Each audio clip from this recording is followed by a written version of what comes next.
Hey there, internet friends, and welcome to That D Plus Show. Class is in session for the only show from that nerdy site that lets you know exactly what kind of quality to expect right from the name. I'm your host, Trevor Starkey, and each week we sit down with guests to talk about a Disney Plus offering of their choosing.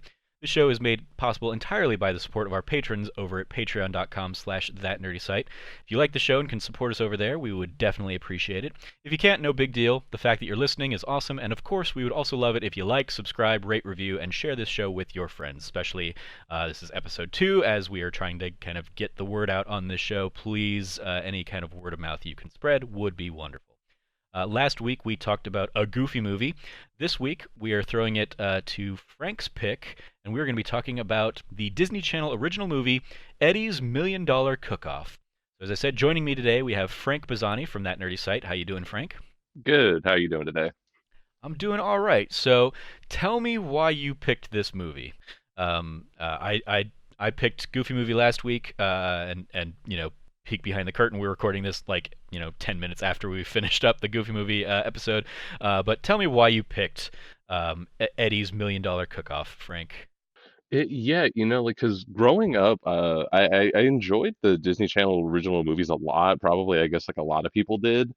And Eddie's Million Dollar Cook-Off was like one of my favorites that I definitely remember.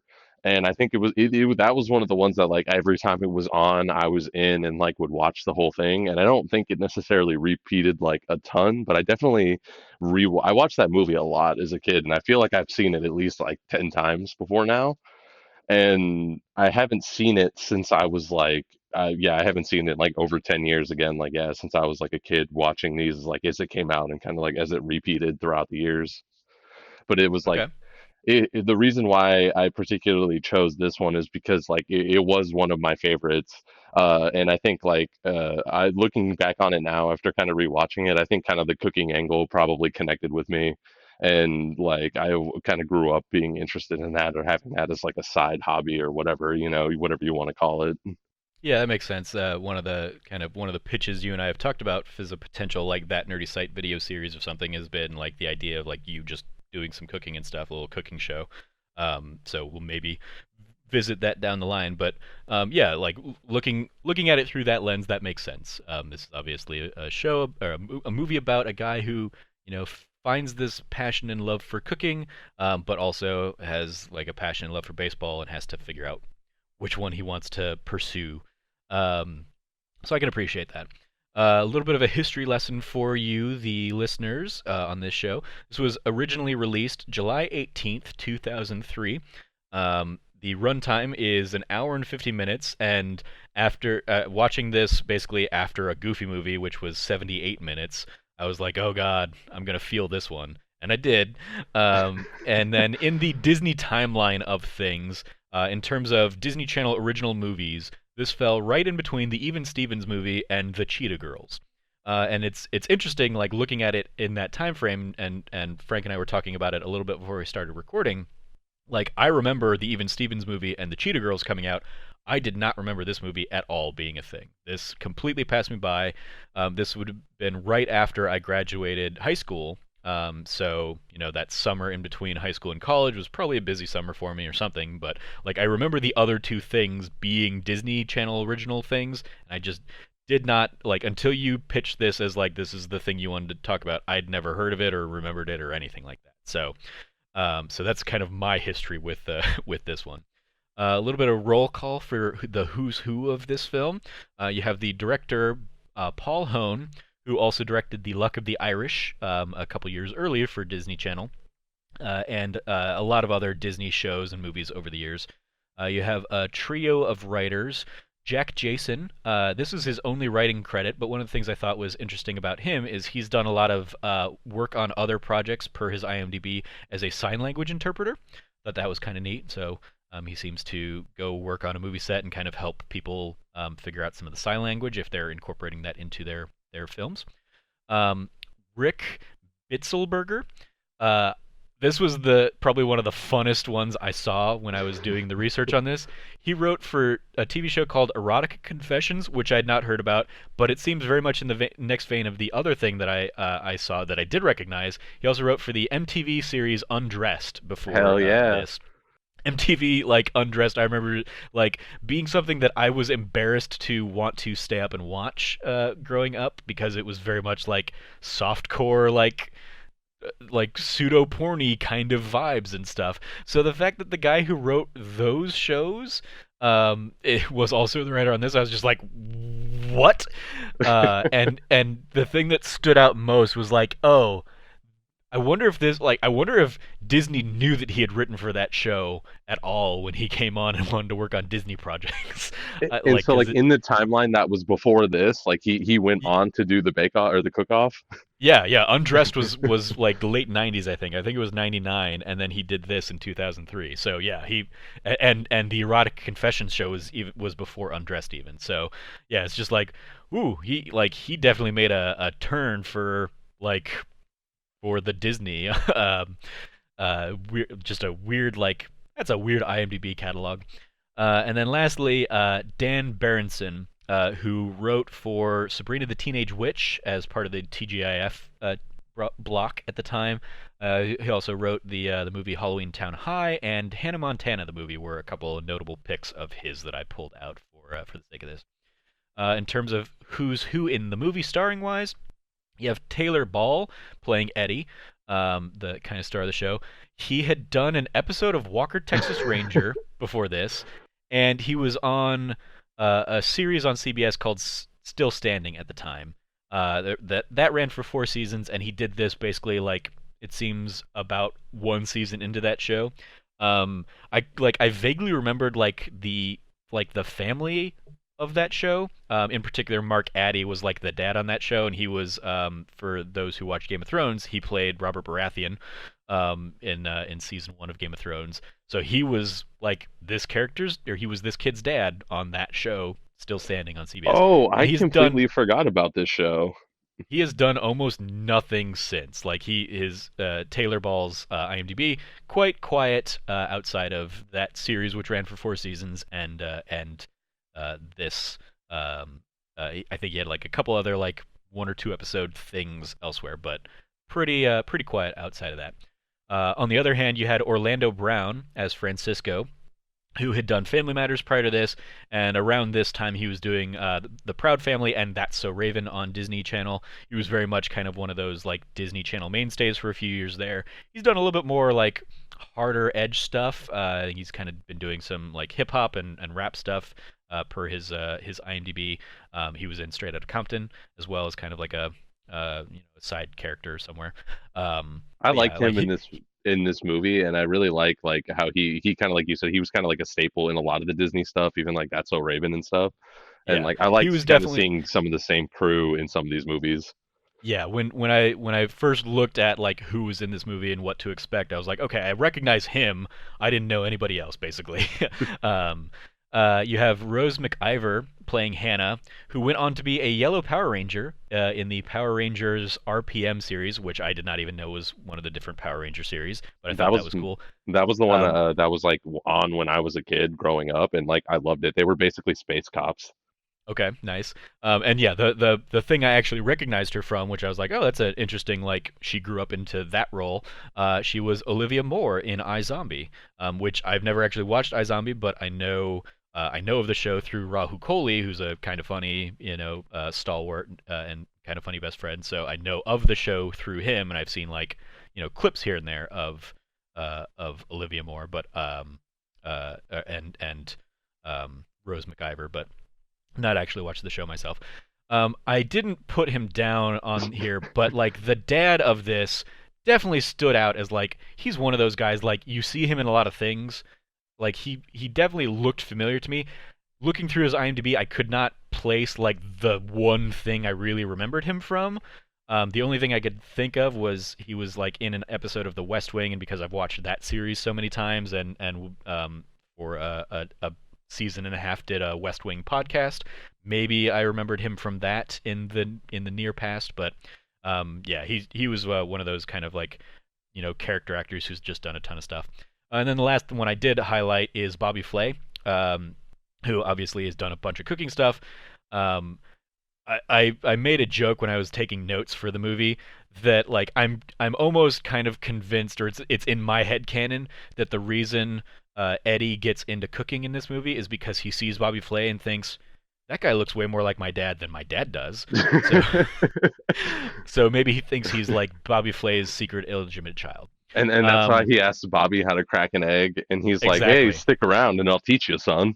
Yeah. Um, another one that I didn't really highlight here in our document for the show, but it kind of echoed what we talked about in last week's episode with Pauly Shore being listed in this movie as like an uncredited role. The teacher, the home ec teacher, is uncredited in this film as well, And she's and in a it's just bunch of like, stuff. and yeah, she's done a bunch of stuff. She's another one of those kind of like you've seen her in things before, but just the fact that like that role, which is a sizable role in this movie, is like uncredited. I was just like, that's weird. Disney's weird. Wonder what kind of weird things they were doing like contractually that led to that kind of stuff. Wonder if Um, they signed on to do like bulk movies, and you just get some weird uncredited deal. They're like, "Hey, we need you for this movie, like fill in." yeah, maybe it's something like that.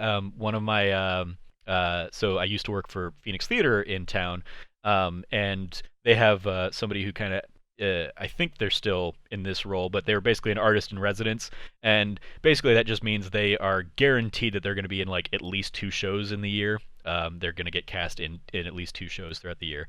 So maybe it was that kind of thing of like, hey, we're hiring you, and we're gonna throw you into like a TV episode here, a Disney movie here, whatever we need you for. We'll do that. Maybe that's what her deal was, and that led to the lack of a credit in this film. I don't know. I was unable to find any hard hitting Eddie's $1 million cook off trivia. Um, outside of the one trivia that IMDb had listed is that the chocolate chicken thing that Eddie Mole. makes at the end of the movie.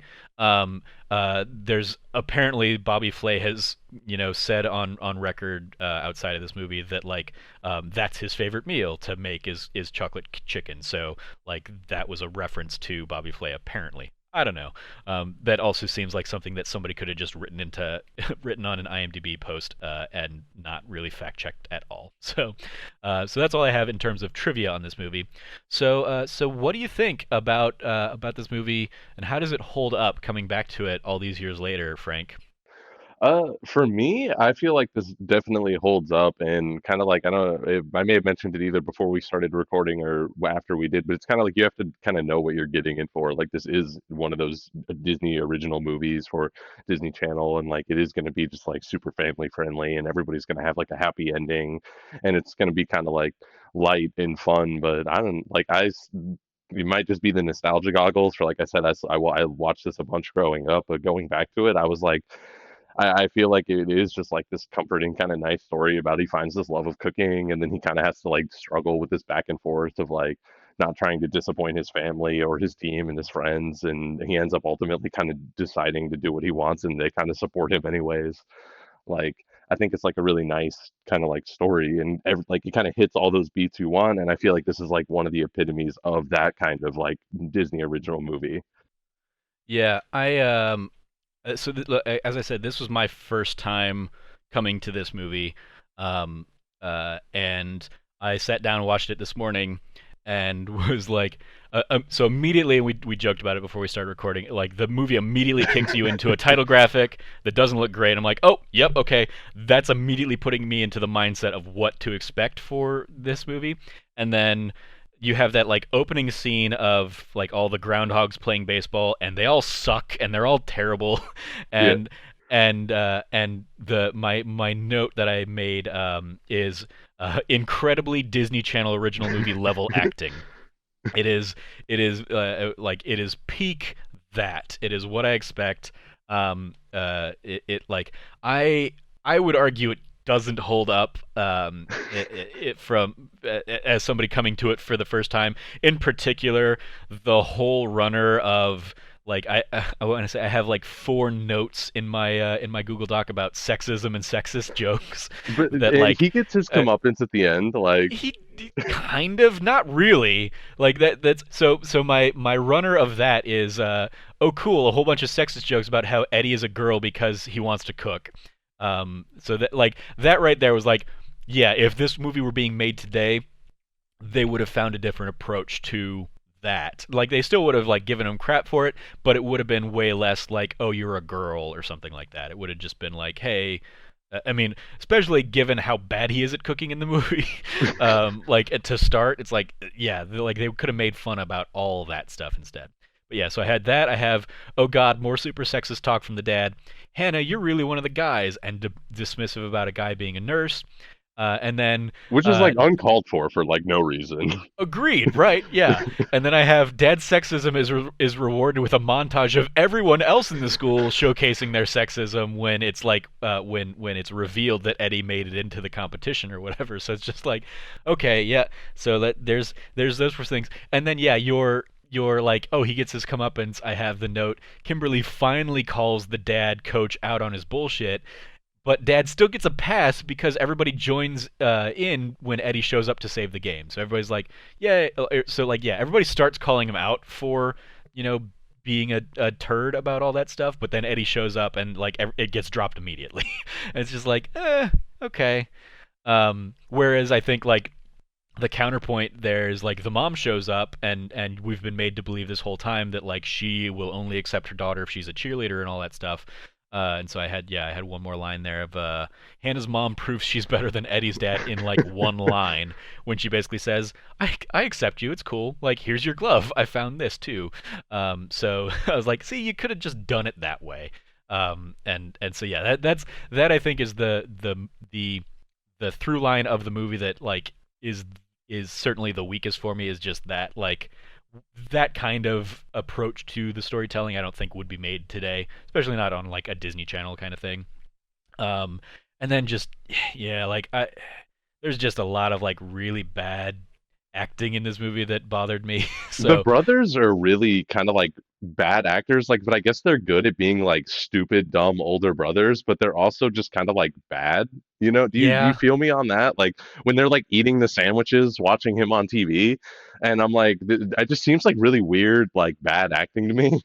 yeah, there was just a whole bunch of that throughout, and the girl I didn't highlight her, but the girl who plays Bridget, like this was the only thing she ever did. She never did anything else, and like in her introduction scene, I was like, did they like do ADR for her because she sounds so completely out of sync with like the rest of the environment, and it's just like a weird, like I don't know what was going on there, but like she felt like at times she was in a completely different movie than everybody else. They could have, because they definitely ADR'd the dad at one point. Like when I think at the Yeah, end when he's talking to like the mom and he's like, I don't know what like is going on here or whatever. Like that is definitely like not the audio from that scene. yeah, yeah. So yeah, I definitely watching this without like the nostalgia goggles and stuff. I think it like I don't admittedly I don't know what Disney Channel original movies today look like. But like I will compare this to one of the things I talked about in the extracurricular section of last week's episode of like that High School Musical, the musical, the series is, you know, theoretically that could be incredibly bad, tropey, like terrible acting and all that kind of stuff. But like they're good kid actors, and they're like, yeah, they're in like very tropey like experiences and situations, but the actors are like doing really good performances, and they're good children actors. Whereas a lot of the kids in this movie, I was like, you're not a good kid actor. Like most of the family that we talk about, the DB kid, I don't think is good. Oh, for Um, sure. Yeah, like um, and that, I mean, like he was a kid, so I'm not gonna like fault him entirely for that and all that stuff. He was another one that like he had done like one thing of note. Oh, he in Pearl Harbor. He was young Josh Hartnett's character. That was another like who's who that I like originally put in there, but I was like, I can cut some of those people out. But yeah, like he's just another one where like he's another guy that like I feel like I recognized from that era of Disney Channel stuff. But yeah, he's not great. And so yeah, there's just so much of that kind of level of acting, like I said, like Disney Channel original movie acting that is just like so like like it's over the top. Like everything's it's just yeah, kind it's of like very over the top and just like everybody is mugging to the camera kind of thing, and it was just like, oh man, so much of this is just painful. I would much sooner see a movie like this be made today, but with a much more like realistic kind of sense and sensibility behind it. Um, so that's kind of my thoughts on if it holds up or not. And yeah, also just kind of like the movie is like so tropey for me that like yeah, I basically started doing like a checklist of like all the things I would expect to see in either a Disney Channel original movie or like a baseball movie. Um, so like what? Let's see if I have kind of if I can think about what those. Obligatory food fight scene. Yep, that's Oh something you would yeah, see in like all these kinds of movies. They did surprise me, and one of my favorite moments is that they came back and had a second food fight scene later in the movie. I was like, oh oh, yeah. okay, they went there. All right, I that also like thought gets a those were. little. Go ahead. Sorry. Oh, and yeah, like I think they were well done, like food fight scenes. But it was just like any any kind of movie like this that takes place in like in the high school setting or the junior high setting that I think this one's in. It was just like, oh, like you have that moment where somebody says food fight and just everything goes to hell. And I was surprised like when it happened a second time. I was like, oh, okay, like you didn't blow the food budget on the first one, so you had room for a second. Neat. But yeah, And like the hey batter is something you hear in every basically I could have like written out a bingo card of like baseball slash like this type of movie things, and I think I would have been able to win a bingo. that um, would have been a good idea. We should, yeah, that's we should do that for one of these. yeah. Sorry, what did you want to say about the food fights? I just thought they were like well done. Like I guess I definitely remember there being food fights in the movie, and I thought there was like a third one for some reason, but I two is definitely like enough. But like I guess now having in hindsight having done like some video stuff, I like look at that and I go, I feel like these are actually really well produced. Honestly, like there's a lot of like shots of like food in the air or like somebody throws like milk and you just kind of watch it go across the air, and they always do that thing where like somebody gets hit with like a pie that shouldn't be there for like no reason, and Yeah, they that hit the was I. principal with like dog food or something. Yeah, I made that. I saw that when like in the first food fight, like the teacher is back there, and she's like complimenting, she's like, "Good arm, Hannah," or whatever. Like when Hannah hits her in the face with a pie, apparently. But I like right before she got hit in the face, I was like, "Oh, the teacher's miraculously like getting out of this unscathed." Oh, nope, there's the pie in her face. Check. So yeah, that like, but yeah, the fact that they came back to it and had a second one, that was I was like, okay, that surprised me in terms of like what I thought this movie. I did not think they would do a second food fight after the first one, which and the first one like at least happens in like an appropriate setting of a home ec classroom where there is like food around or whatever, and it's not just like, hey everybody, like food fights in cafeterias was not like a normal thing that happened. Like in all of my years of like elementary, middle, and high school, there was never a food fight at any of my schools. So I like it also just is such a movie trope kind of thing. and because like I'm with you on that because I never participated in one in my entire life, but this movie not only makes it out, not only does it happen twice in the movie, they make it out like these people have also done this like 15 times before this. Yeah, Like they yeah, talk about the like other events. yeah, this is better than the spaghetti one of second grade or whatever. Yeah, it's like they've got their own top 10 list of the best food fights of their lives. And it's like, okay, like y'all are just ruffians if you're having that many food fights, and like you should pay so much money in damages to the school for all the messes you're making and all the And food you're wasted food. wasting. Yeah. Yeah. Um, so yeah, those are some of my kind of like overall thoughts of the film. Oh, one that I'll throw out there is just kind of like a gag thing that I thought about. Um, I also like to think that Orlando Brown's character in this grows up to be Tyrese in Fast and Furious because he's always eating and he's always hungry. He doesn't quite go hungry with it, but like I was like that was just a thing at some point. I was like, I would like that if like that was somehow made canon.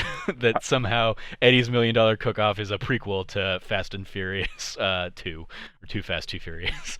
I would support Um, that. And then, yeah, I mean, you could even be like, he just meets Paul Walker later, has some cool yeah, adventures. yeah, absolutely. Or maybe Paul Walker's character is Eddie and he changed his name.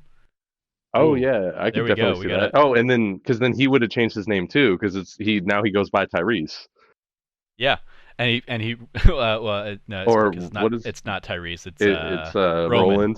Roman. Roman Pierce, yeah. Yeah.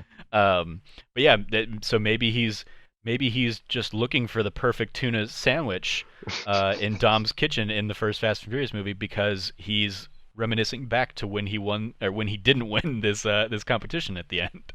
Um, yeah, that's. I think we've just made this movie better by tying it into the Fast and Furious franchise. Oh, 100%. Yeah, I mean most things are going to be better if they're tied into Fast and Furious. Um, yeah, so those are I think some of the kind of you know bigger things I wanted to touch on. Another thing that I would say that like if this movie were made today, um, they have that whole thing at the end of like the dad comes around or whatever and gets himself thrown out of the game so he can go help his son. And they make a whole thing about like yeah you're right girls can play baseball too, and it bothers me then that like they do that whole thing and then Hannah goes up to bat and still like strikes out or whatever gets out, and it's not until like an inning or two later that DB goes up, and so it's like they say like girls can play baseball too, and DB wins the game but not Hannah. I think if like the like one of the changes I would make among many if this were being made today is I would let that be Hannah that like scores the winning run and stuff, so that it does really like turn that like gender thing on its head that like it's pretending to try and do but not really. So yeah, I just like at least appreciated that like I'm totally with you that if this was made now, it wouldn't even have like any of that probably, and it doesn't even necessarily like need it. But I just like at least appreciated that like because there was all those moments when stuff was like when like yeah people were saying stuff like that, and I definitely was like ooh. But then I like the part where they have that moment where, and I get it's definitely just kind of a throwaway almost because it's like that happens, and then he still calls her one of the guys later, and then it's just like sorry, like yeah. And she's like, "No, it's okay." It's like, but or I mean, or you could accept that like he's trying to change, instead of giving him a pass.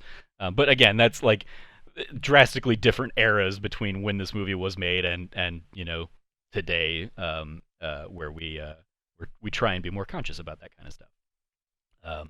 Because I mean, like that's the thing. Like I could very easily see like none of that stuff batting an eye back when this movie did come out. Like nobody would have cared about any of that kind of stuff. Baseball was a boys' thing, cooking was a girls' thing. Like I remember that being like the norm in middle school for me. It was like um, for electives you had in here it's like computer science or home ec in middle school for me it was home ec or wood shop, and it was like well I'm a guy so I'm going to go do wood shop of course, and I made like a race car or whatever and a checkers board chessboard something like that, because I wasn't going to go do home ec and do the cooking and get that meet like Bobby get the Flay. yeah get the yeah meet Bobby Flay, get that like bag of flour that you have to treat like a kid. Like that was what school was like in like the 90s and early 2000s. That was still the norm, was like there were boy things and there were girl things, and like hopefully society is changing away from that a little bit more, but it was not around the time of this movie. So tell me Frank, like what are your general kind of like what did like you talked a little bit about kind of you think this resonated with you because of the cooking side of things. Did you like watch this and then you were going and making like all sorts of weird recipes where you were mixing like Fruit Loops into chicken wing recipes or stuff like that? I never like I feel like I definitely had interest in cooking before and after the movie, and especially as like I kept rewatching it over time. But I definitely didn't try to copy any of like the weird stuff because like they make it a point where like everything he makes, or at least the stuff he like serves to people, is like great, but it's Yeah. all like Fruit Loops and barbecue sauce and like bay leaves. Like it's just like the worst combination of stuff. Like Yeah. Purple stuff. Just no idea how it became purple stuff, but it's purple stuff. I made a joke about that of like, is that the purple stuff that was in all those Sunny D commercials? Exactly. Like it was his edible barbecue sauce just in a jar in the but and you had to push past that to get to the Sunny D. Yeah. I definitely like think that like so like I didn't try any like the weird stuff, but I definitely could see that like it's still kind of probably that's why I think that I like I did say I think that's kind of why the movie connected with me, and I definitely tried to like keep cooking, and I never tried to pursue like competitions or anything. But I did watch a lot of those shows, and like I knew who Bobby Flay was, so it's really interesting to just see Bobby Flay in this movie. Like I don't know how or why they necessarily like got him, but I thought that was really cool that he's like this influence on Eddie, and then Eddie gets to like meet him, and he's like super nice to him the whole time. Like Yeah. I was wondering, were you surprised? Like, did you think he was going to be at like the competition, or like when they kept showing the clips of him like on TV, did you think it was like building to that, or did you just think they pulled like real clips? I mean, it seemed like they were setting it up that he was going to host the competition. I felt like I got that from the contextual clues of things. Um, so yeah, like but I also like I admittedly also I think what like looked at the IMDb cast list to see who was in it kind of stuff first. So I saw Bobby Flay on the cast list. So maybe I just had that in my head going into it. Um, but I thought it made sense, and that's like I feel like that's another one of those kinds of tropes of these kinds of movies of like you could have gone with like an Emerald or something like that, like whatever the chefs that were making stuff at the time, like oh yeah, they can use kind of existing footage of like their own cooking shows, kind of cross promote, get them out in front of this new audience, and then yeah, they show up for a couple days of work, learn a few lines, and basically like play themselves more or less. I feel like that was another thing that you would see in these types of movies all the time. Be it it that like maybe not a chef, but like an athlete would show up in a a sports movie or something like that, and he would be like the inspirational and be like, "You got this, kid," kind of at the end.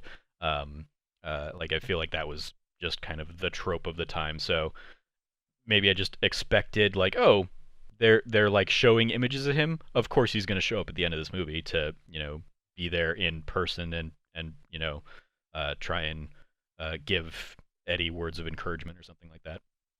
And one of the other things I think why the movie also connected with me, and especially like in hindsight watching it, it's like today, is like he obviously has like relationships with everybody in the movie and his like entire family, but I think the relationship between him and his mom is like kind of special. They don't Hmm. really dive 100% into it, but I really like connect with the angle of like we're not going to tell your dad this is like some secret thing, but of course I support you, I'm going to help you with this, I don't see anything wrong with this. And she's even like, hey, I know you're really good at baseball, but you kind of want to do this, but like your dad won't understand, you know. I'm Yeah. like, My note there was the mom is the only sane person in this movie. 100%, yeah. Like she is the only like person that just seems like a normal person. Everybody like everyone else in this movie is playing like an over the top character version of the characters that they're playing, where she's just like she's a cool mom who's like, oh, my son wants to be a cook or a chef. Cool, I'm gonna support that. Oh, if he wants to go play baseball, I'm gonna go support that too. Whatever. Like, yeah, she was the only one that like stood out to me as like yeah, just a normal person in this movie. And like from and just because even like from my family, like no, neither none of my siblings or my dad would have had any problem with me cooking or anything I wanted to do. But I just definitely like I know like that would be my mom. Like my mom would be like, don't care, whatever it is, this is for you. Like we're gonna make it happen. Like and she'd take me to the bake off or whatever, the cook off. And I totally like I don't know. That's why I think that also kind of connects for me too. Just kind of like watching it today, you know. Yeah, very cool. And it the some of my favorite moments with it though too is like I still laughed at it. I don't know if you found anything actually like genuinely funny, and I know a lot of it like kind of probably isn't funny anymore, but like there was a couple moments I still kind of like got a kick out of, or like when you mentioned they're doing the opening practice, like that ball gets knocked into like the vendor cart full of hot dogs and soda and Yeah, just gets like batched all around. And that dude just has like the most over the top reaction of him like following the ball all around while like screaming. yeah, that was definitely like I think that's when I wrote the note of like, oh, this is Disney Channel original movie like at its peak, kind of like acting at its peak kind of thing. I did so like there was one thing that got like a good chuckle out of me that I wrote down, and I wrote like this is the line of the movie hands down. It's the mom saying like to the teacher, "I can't get him to clean the bathroom, but he'll stick his hand up a chicken's butt." I was just like, how is that line in the rest of this movie? Like, because that like it it it rings true, but it's also like that it feels like that's the most like PG-13 thing that like they try and squeeze in this movie. So maybe that's the one line that this the guy who wrote Undressed snuck into the movie or something, like I don't know, but like that just because of how jarring it is with everything else, like that jumped out at me.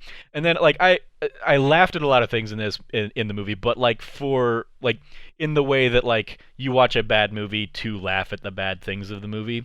So Right. like the fact that I made a note, like it took at least 3 cooking montages to reveal that Eddie can finally crack an egg, but apparently because he's still doing it with 2 hands instead of one, it's still an issue, and he still has to ask Bobby Flay, how do you do it with one hand?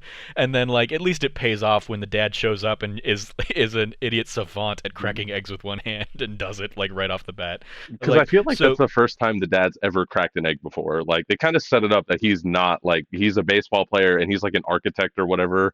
Like yeah. I feel like they set it up that, and then he immediately just one hand perfect. Like Yep, he does it, and he's like, what, "Am I doing it right?" And yeah, like he's second guessing it, but yeah, it's like in any other movie, it'd just be like, okay, he cracked an egg, but because they put so much like attention to the fact that Eddie can't figure out how to crack an egg throughout like almost the entire movie. I was just like, okay, they're putting way too much attention on the fact that Eddie can't crack this egg. I feel like we could have cut out 10 minutes of this movie if we didn't care that Eddie can crack an egg or not. Well, they So definitely make it a point where like they say like this is like this master chef competition, all your techniques need to be on point, and like Bridget is always hammering that home.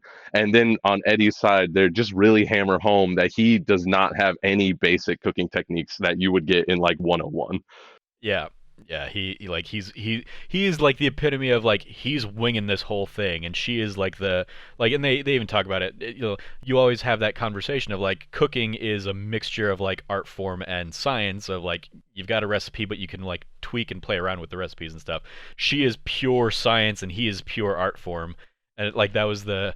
My like one of my first notes on him, knowing that this is a movie where I'm supposed to expect that this guy's like a crazy good cook, as he's making his Eddie dogs in that first scene. I'm like, I'm supposed to believe that this kid is creating Jackson Pollock level artwork as he just tosses stuff onto the hot dogs. It's like that's not cooking. That's just throwing a whole bunch of shit on a hot dog. It's just Like everything they have in the stand. Like he just literally exactly, yeah. takes every single thing.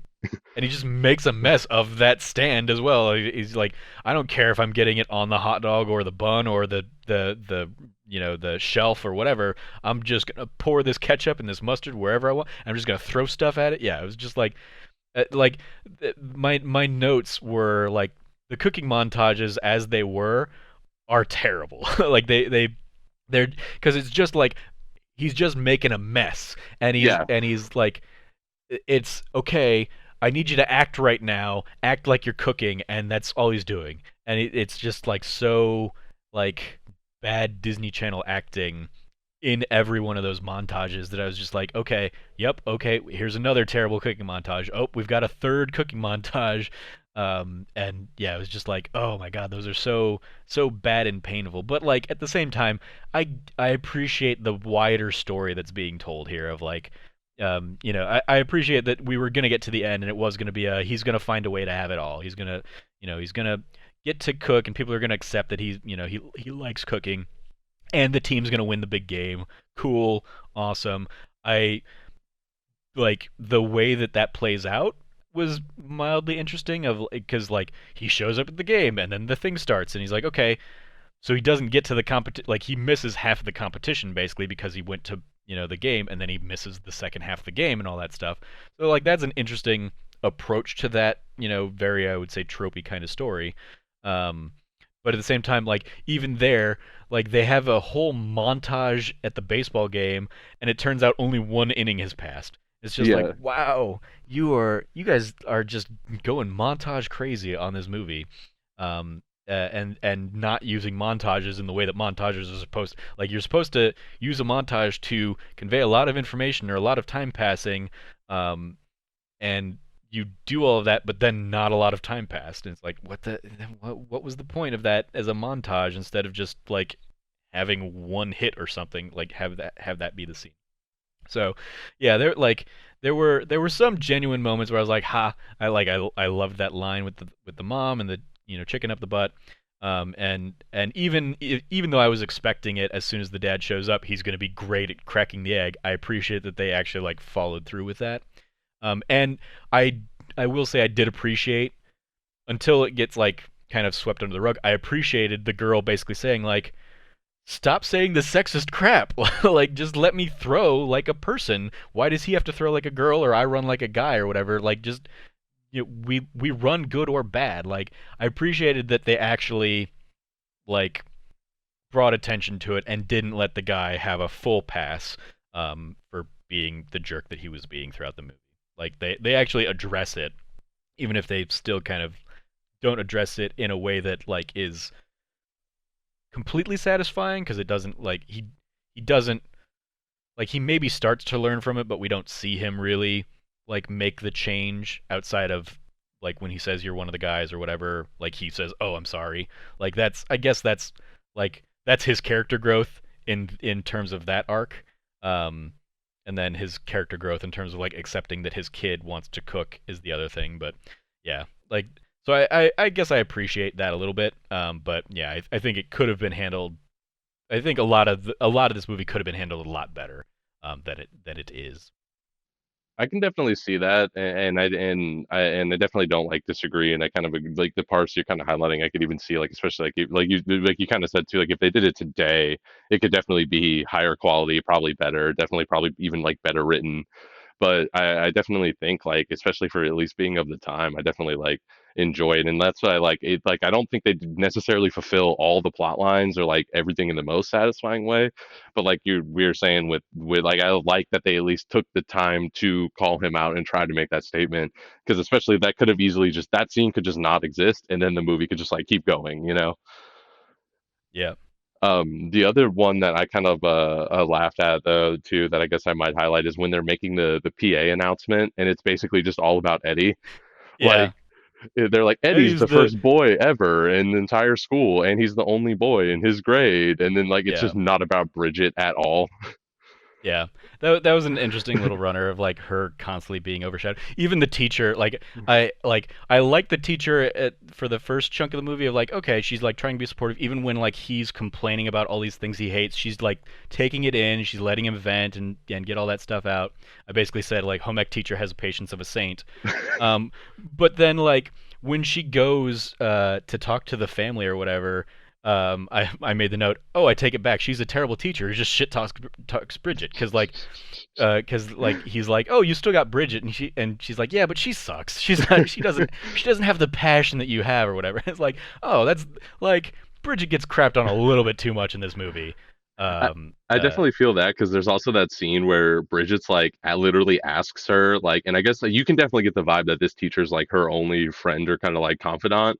yeah. And so like she's like, is that why people don't like me? And she's like, no, no, there's so many more There's yeah, reasons. yeah that was another good line. I did chuckle at that too. So yeah, those are I would say those are like kind of my like the highlight movies. I also the the freeze frame at the end of the movie where like she gets invited along. That's a nice little moment. But then it is like if you look only at that freeze frame, it looks like Eddie won the trophy and she's just looking at it longingly. It's like that's a weird way to end this. Whatever. I did appreciate that they didn't have him win. That Mm, like it would have been really easy to make that choice to have him the team both win the game and he wins the competition. But I appreciate that like hey, he's not a great cook. Like, yeah, he's got a passion for it or whatever, but like he still needs to learn the basics to be any kind of good at this. And coming in and being like at an hour disadvantage and not having like a crew of chefs helping you out and all that stuff, like he couldn't have really won. So I yeah, appreciate that they did let her have that victory after she got crapped on throughout the rest of the movie.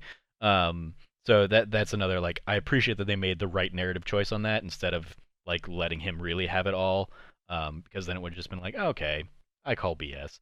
But yeah. So what are you some of your other favorite moments from the movie?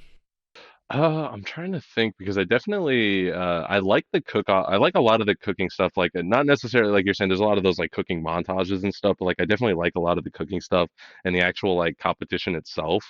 Because I do like kind of like you mentioned. Like I do like that.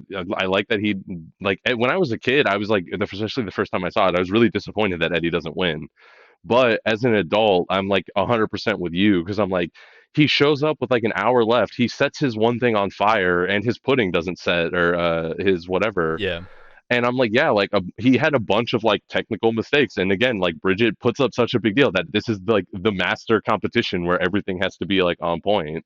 So I'm like, yeah, I mean, he has the passion and the like a natural ability, but he definitely like shouldn't win the competition. And I definitely like I think that's funny is like watching it as an adult. I'm like, yeah, he definitely shouldn't win for that. Yeah.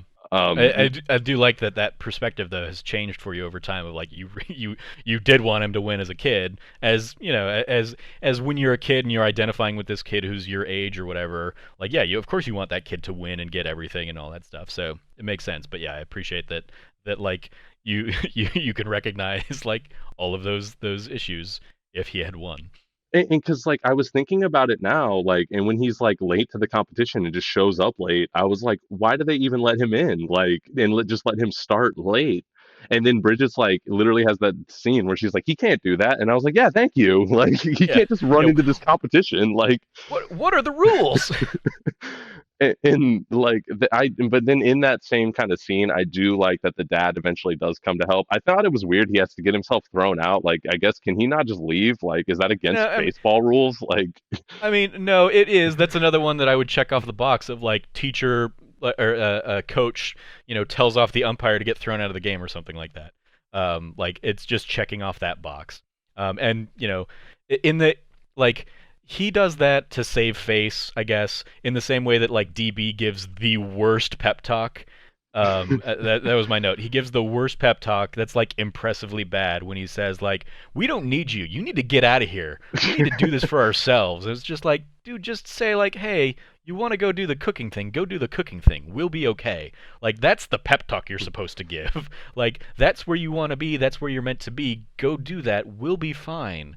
Like that's the pep talk. The fact that he just like makes him feel bad is just like, what are you doing? So like both of those things, it's just like, okay, yeah, those were the weirdest options of those respective scenes. Because yeah, the coach could have just been like, hey, other coach that is here clearly for this purpose to fill in for me when I leave, you got this. I'm gonna go, you know, try and make things right with my kid. Like he like that easily could have been the scene, and then you didn't need that whole thing with the umpire at all. I did appreciate though the umpire being like, "The last call was in your favor. What are you doing? What are you talking about?" Like playing with that kind of idea as well. I like the Yeah. other coach too. Like I like him. Like I know he's barely in the movie, but like he, I think he is kind of like funny. And like there's that scene where he hands him the hamburger, and he's chewing gum in every scene that he's in. Oh yeah. And he's like, "Hey, are you gonna spit out your gum before you eat that hamburger?" And he just walks away. Hmm. Like I don't know. I thought that was kind of like funny. Just like I like they kind of just like had that kind of built up and just this random joke about that. And I like the. I also like that he was like agreeing as they were like telling him off about like the sexist comments. Like he was like nodding Yeah. his head, like, "Yeah, you get him, kids." Yeah. My dad was a hairdresser. Yeah. He's a so yeah. I appreciate that. But like again, that's just another thing that like could have been like more attention could have been put to that instead of like him saying it as like a throwaway thing and like I don't really care. I was making the same sexist jokes with you. I was right there with you making fun of the other coach being a nurse and all that like okay, yeah, you didn't need to do any of that. But yeah. So yeah, I would say that I appreciated that the dad kind of came around to things and because I was very much expecting it to be like, you know what, team? We'll get him next year. Let's all go help. Like that was what I was expecting when they introduced the idea of like yeah, like everybody else has a team. Like we should be there helping him. I thought they were all gonna like just leave and go. Yeah, And so the fact that they didn't, and the fact that it was the dad that went, I was like, oh, okay. I guess that's an interesting because I would have expected at that point, given like you know, he was accepting of it at least. Orlando Brown's character, Francisco, I would have expected him to be like, "Hey, you guys don't need me. I'm gonna go help him out, to be like the best buddy or whatever." Or even like Hannah, who had kind of like lied for him to basically say like, "No, no, that like the purple stuff is mine." Of course, Eddie's not cooking. No, Yeah. it's mine because I'm the girl, and you guys will accept that I cook stuff. And then Um, nobody just like and then says a and then word it about goes it. nowhere. Yeah, like that whole like the purple stuff thing, and the just like I feel like that went nowhere. Like it like got him into the competition, I guess, but And that's like it. Like, and it's yeah, never referenced like again after that. Like, yeah, it was weird. I Any like other favorite moments to highlight? just real quick, I did like I kind of like you were saying, I do like that it is the dad, and like basically I like that you do get this like role reversal where he's the coach who's always like, all right, do this, blah blah, and then now it's like Eddie who's like, I need you to do this, this, this, and they're doing the like baseball like shorthand almost, you know. Yeah, And even when he has to throw him, he like calls out the lemon and he like throws it to him at like the last minute. Like I definitely like I kind of like enjoy that. yeah, And the one thing I don't know if you necessarily picked up on it or noticed, but one of the things I didn't like I definitely feel like they intended this was like with his cooking is when there's that part where the teacher and him kind of like have that discussion and she's like, "Do you know how to layer a lasagna? Do you know how to like poach an egg? Do you know how to do like peel zest the lemon?" Like he does that stuff throughout the rest of the movie after that. Like he does all of those to the point where that thing he does in the competition is zest the lemon over the top. So I thought that was like an yeah. interesting thing. I caught the zest of lemon one, because obviously that's like the iconic, at the end of the competition moment. But yeah, until you mentioned it, I saw him making the lasagna. I was like, oh, he's actually making like a decent meal on his like night to think about it or whatever. But I didn't piece together that that was like referencing back to the lines that she had said. Yeah, That's like I just so thought that was so like an yeah. interesting thing they I like will put in. I will give the movie a little bit more credit for that for seeding that in there, um, and in a way that I didn't even catch it. So cool, good I shot there, also good catch. I feel like it was intended, but I also because it's a Disney Channel movie, if that was just completely accidental, I also wouldn't be surprised. Yeah, I mean that would like the whole cooking competition in general. I was a little bit like lost around because they made a whole point of like you got to have these four items and I guess yeah they put the hot pepper on the chocolate or whatever at some like they make a point of doing that and then obviously the lemon thing at the end but even like I don't even remember what the other two ingredients were supposed to be or like how he worked them into the meal so yeah it was just like they they introduced it as like this Iron Chef kind of competition thing, and then I just feel like they decided, hey, we're actually instead of spending too much time on this, we're gonna go back to the baseball game and do a whole bunch of stuff at the baseball game that like they didn't need to do. I would have been much more interested in seeing like him actually have to struggle and catch up in the competition as opposed to it just being yet another montage in a series of montages. I would have liked to have had a little bit better sense of like what he was doing compared to how everybody else was like already an hour ahead of him. But again, I agree that's with just that. that's me. No, I definitely agree with that, especially because like going back now, it's definitely there was a lot more about baseball than I remember, and I definitely remember baseball being like the part of the other half of the movie, because that's like what he's his conflict and he's torn between. That's kind of like what it's built on. But like going back now, there's way more just like baseball and actually playing baseball than I remember. Like, Yeah. All right. Well, let's go ahead and let's tackle the report card for this film. So I want to. Well, I'll go first yeah, because I feel please, like I'm probably going to be a little cooler on this than you, so we can end it on you enjoying it more.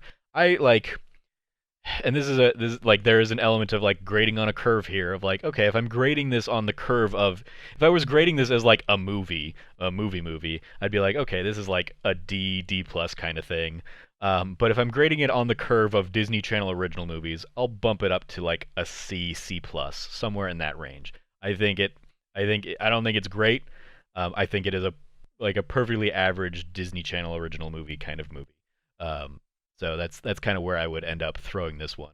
How about you? Where do you put this one?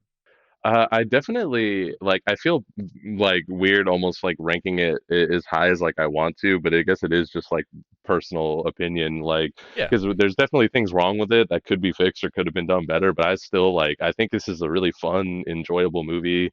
Like, I know again, there's definitely like the problems we've talked about, but I definitely think it's just a fun ride. And in terms like it would like kind of like when you said like when you compare it to the caliber of the other like Disney originals. I feel like this is one of the better ones and kind of has everything in like a full kind of complete story. And I mean, for me, just like I think it kind of holds up and is fun to just go back and sit through and rewatch. Like, and again, I usually try not to like, I guess view things through like super nostalgic lenses, but that could just be ruining the whole thing for me, and that's maybe why I like it so much. But I feel to me, I feel like this would be like an A. Like, but Okay. it's in. I guess the way to say it is it's in A if you like know what you're signing up for. Like, if you're looking for like a really great movie or like a great movie about cooking or baseball, I don't know if that's necessarily it.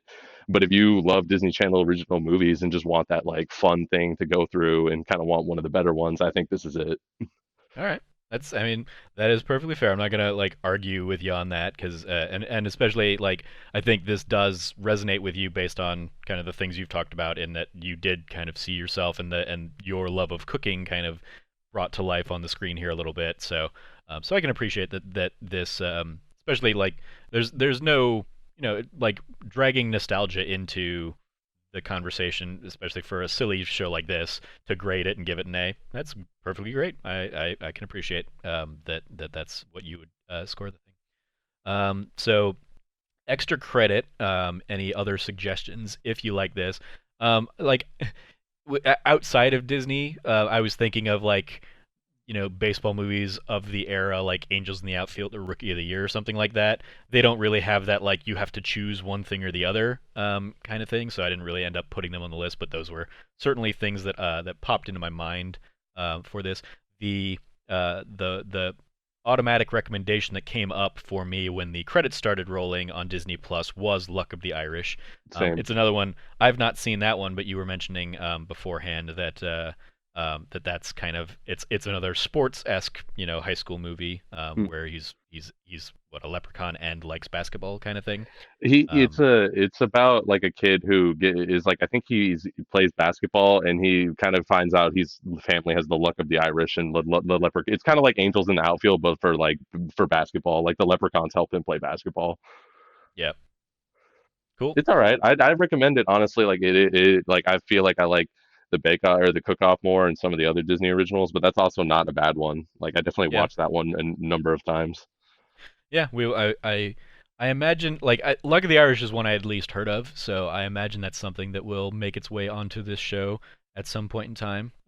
Especially knowing that I've got a ton of friends out there that do love like that era of Disney Channel original movies that would want to probably hop into it at some point and talk about it. So yeah, that's gonna do it for this episode, or for the conversation around Eddie's $1 million cook-off. Last little bit here, extracurriculars, and we talked about this a little bit on last week's episode, in air quotes, in that the only two things you've watched on Disney Plus so far are a Goofy movie for last week's episode and this for this week's episode. So I will throw out another one out there. Last week I talked a little bit about, or Cameron and I talked a little bit about High School Musical, the musical, the series, the Imagineering story, and the Mandalorian. I will also throw out there One Day at Disney, is another in the same vein of the Imagineering story. It's another documentary where they kind of go through. It's a whole bunch, like they have it as like a movie piece, but then they also have like a series of shorts, so you can watch either one, and it's people that work at Disney in various different capacities, kind of talking about what they do at Disney.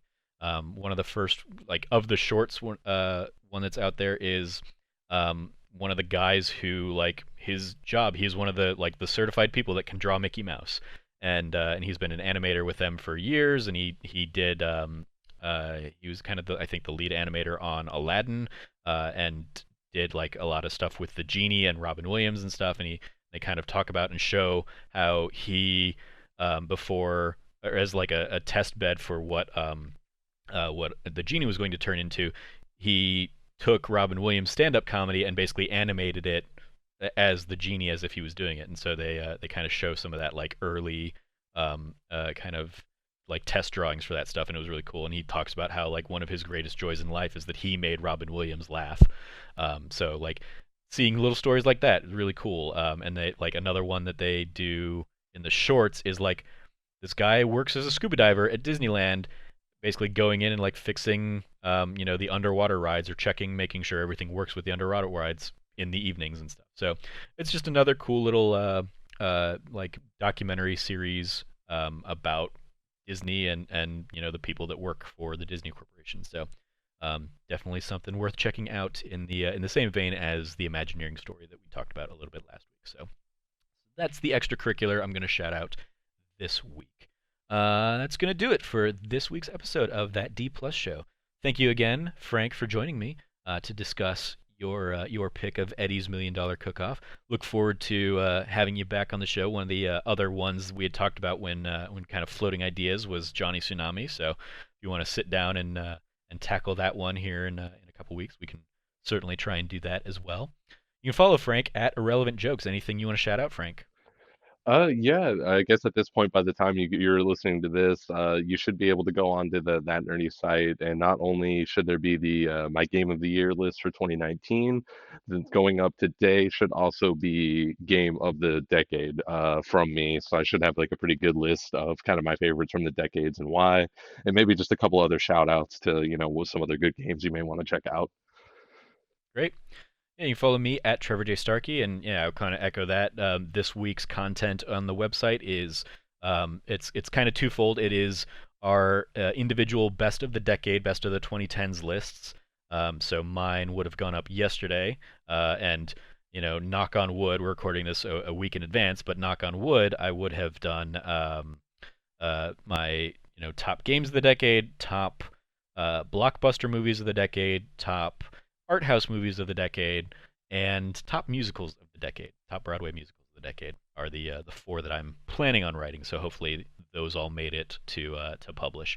Um, but you can also see this week kind of our year-end Game Awards style That Nerdy Site Awards, where we're kind of shouting out all of the different genre awards or different design awards, kind of the best games of the year in certain areas. So today should theoretically be day 2 of like our genre awards, so it'll be stuff like that RPG game and that strategy game and stuff that you can see on the site today. And then this coming Friday is when we will kind of give our site-wide top games of the year and top films of the year. That's going to be the end of our end of the year coverage slash year-end lists and all that fun stuff. So check all that stuff out. If you miss any of that or you want to go check all that stuff out, you can go check out That Nerdy Site at That Nerdy Site on Twitter, thatnerdysite.com. You can find out all that stuff. Please, as I said at the top of the show, if you enjoyed what you heard, please like, rate, review, subscribe, share this with your friends, and all that fun good stuff. And if you feel so inclined, you can always help support us on Patreon at patreon.com/thatnerdysite.